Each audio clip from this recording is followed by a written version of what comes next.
We begin with breaking news. Savannah police are carrying out an investigation near Windsor Forest High School. Isabella Baez joins us now live from the scene. Well, Isabella, what do we know so far? Well, Andrew, I'm right near Windsor Forest High School and the Publix at Largo Drive, where there's an extremely heavy police presence. Now, Savannah police saying they responded to a shooting at Largo Drive and Woodley Road that left one adult male with serious injuries. Georgia State University police putting out an alert saying they're looking for two suspects at this time. One suspect is a black male wearing a white tank top. The other suspect is a black male wearing a white t-shirt and khaki pants. They were last seen in the area of the Joseph Landings apartment complex. Now, a portion of Largo Drive are blacked off at this time, and we're still working on getting more information, and we'll keep you updated on air and online as we do learn. Reporting in Savannah, I'm Isabella Baez, WSAV News 3, on your side.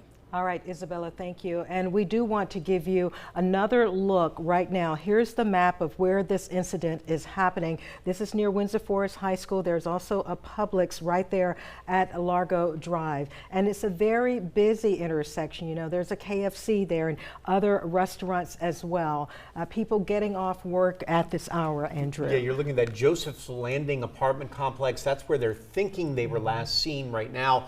Two different suspects. So if you're in that area, definitely shelter in place, stay home, lock those doors just in case there's anything going on. Hopefully there's no issue there, but right now there are two suspects at large. So good idea of the CVS and some of those other things you were talking about. Yes, of course, we will continue to follow this story. Isabella will be there giving us the very latest updates, and we will keep you informed on air and online as we receive more information. And our other big story is the heat. It's a story that's been sticking around and affecting everybody getting sticky. And we are seeing those high temperatures once again today. If you don't have to be outside, the best thing to do is to stay indoors, to find the coolest area possible. We want to check in now with Storm Team 3 Chief Meteorologist Scott Roberts for what we can expect in the hours ahead. Scott. Yeah, Tina, it is going to be staying hot and sticky as we head into the evening hours. Temperature-wise, warming into the upper 90s to 100 degrees. 99 is the current temperature here in Savannah, 100 down in Darien, and for Jessup. When you do factor in the humidity, it is feeling quite hot out there. 111 for Rincon, 113 out in Statesboro and Metter. So a very hot and sticky afternoon, and because of that, we do have extreme heat warnings in place into this evening, mainly for our coastal counties, including Effingham County, but our inland communities, we do have a heat advisory.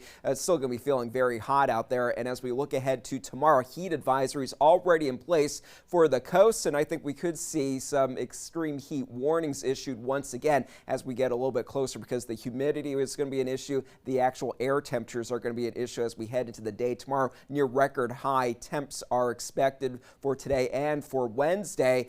Peak heat index values approaching 110 for tomorrow here in Savannah. So definitely stay cool and hydrated and continue to limit that outdoor activity during those peak heating hours. And even for this evening, it is going to be staying very warm, very sticky through the late evening hours. We don't have the benefit of thunderstorms developing this afternoon. We have a clean view on Viper radar this afternoon. Going into the evening, still in the 90s through 7 and 8 o'clock, upper 80s through 10 o'clock for some locations, and going to the overnight, even though temperatures will cool into the upper 70s, it will still feel like it is in the upper 80s to lower 90s. So more of this heat is on the way for the rest of the work week. However, there are changes finally on the way for the weekend. We'll talk all about that coming up in the full forecast. Well, local governments, including City of Savannah and Hinesville, providing cooling centers so everybody has a way to get out of the heat. For a list of locations in the Coastal Empire and the Low Country, go to WSAV.com/cooling centers. Bulloch County leaders trying to come up with a plan for how to deal with data centers. The Board of Commissioners are trying to create guidelines governing just how they would be built in unincorporated portions of the county. WSAV's Evan Smoke in attendance today has more why the board was given this information just 2 weeks after they tabled a vote that would have banned data centers altogether. By and large, today's presentation was really, what does the draft ordinance say? How could data centers be regulated in Bulloch County if the Board of Commissioners decided to move forward in adoption of a land use that allowed them in some way? That was County Planning and Development Director James Pope, who walked commissioners through a set of guidelines staff put together on how the county could regulate data centers if they were allowed. Tuesday's draft outlines several requirements for the county. Some of these include a 500 feet setback from residential or mixed-use properties, the use of a closed-loop water system, noise restrictions, and rules for generator use. Pope says this was brought before commissioners prior to a vote on an outright data center ban. Earlier this month with a zoning case that would say no data centers in unincorporated Bulloch, through discussion during that meeting, the commissioners kind of left the door open to, well, let's just hear what staff's come up with. No action was taken on the draft Tuesday ahead of next month's vote.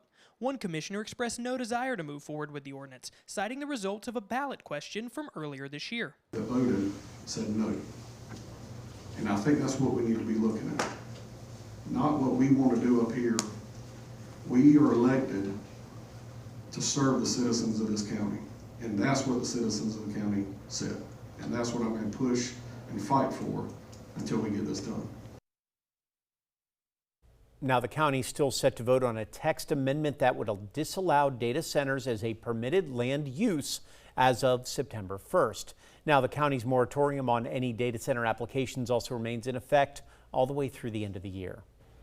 Statesboro City Council will vote on a rezoning request that could pave the way for a data center in the city limits. The city will hold a public hearing on the matter this evening. Developers are asking for a 27-acre parcel off Buckhalter Road to be rezoned from high-density residential to office and business. Now, this request received a recommendation of approval from the city's Planning and Zoning Commission earlier this month. Rezoning is the first step in the process. If that request is approved tonight, well, developers will still need a special use permit to be approved. City Director of Planning and Development Justin Williams explains that process.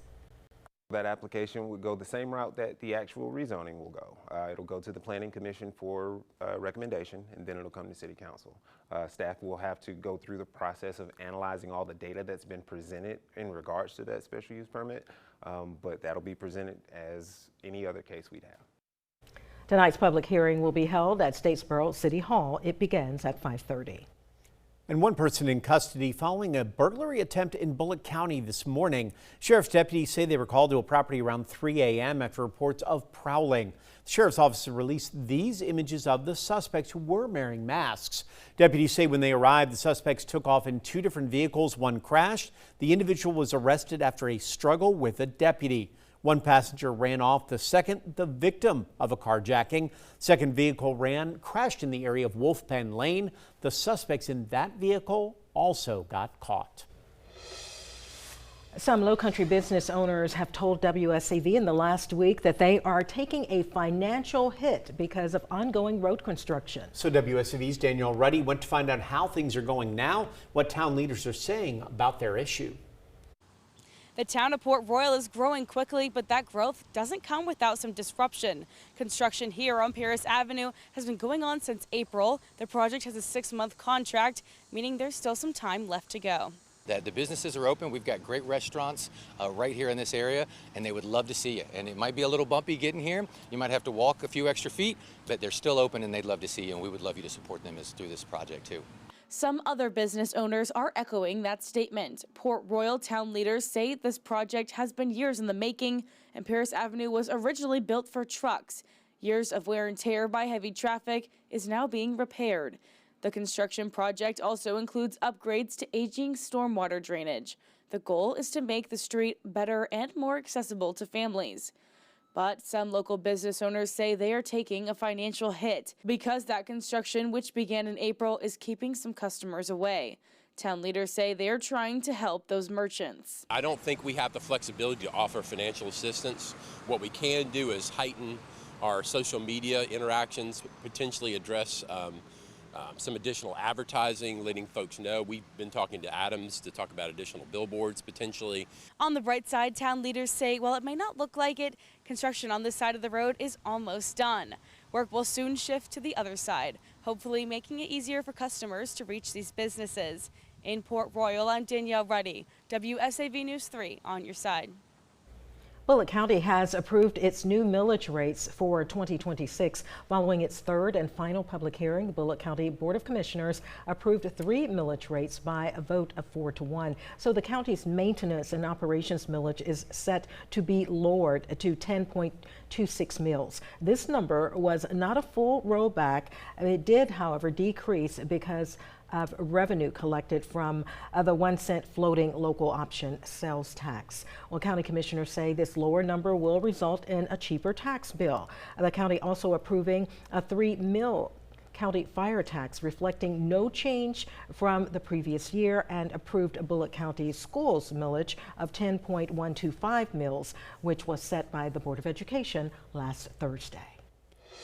Alec Murdaugh's legal team has now changed its mind on where they think his murder retrial should be held. Carlton County is poison. I don't think he, with a straight face, the state would argue that we should go back to Carlton County.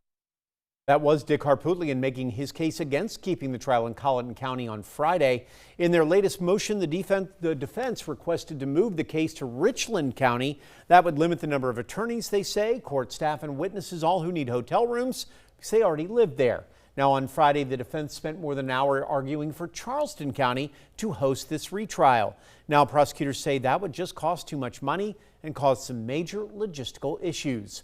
Judge McCaslin will make the final decision on a venue for that trial, which is scheduled for April 5th.